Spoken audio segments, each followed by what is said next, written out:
Welcome to the Slop Farm. Enjoy the video. You start by verifying firmware and device OS because mismatched software often causes drops.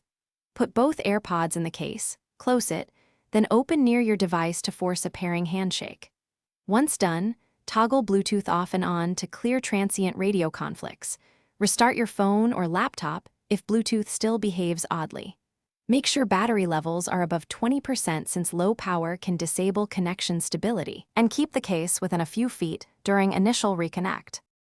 You should next forget the Airpods in your device's Bluetooth menu so you can start fresh. This clears cached profiles that cause rejections.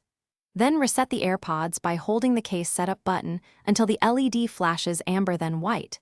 This reboots their internal radio and settings. While repairing, temporarily disable nearby Bluetooth speakers and reduce Wi-Fi interference by switching to a different channel or leaving Wi-Fi off briefly. These steps pinpoint whether external devices or networks were colliding with the link. Once you've reset and repaired, check for firmware updates via the paired iPhone.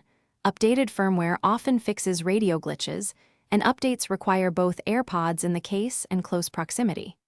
If disconnects continue, test each Airpod individually to spot a failing bud or charging contact, because physical faults can mimic software problems.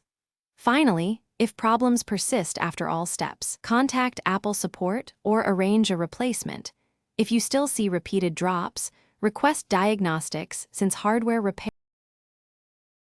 Thanks for watching. Consider subscribing if we helped you today.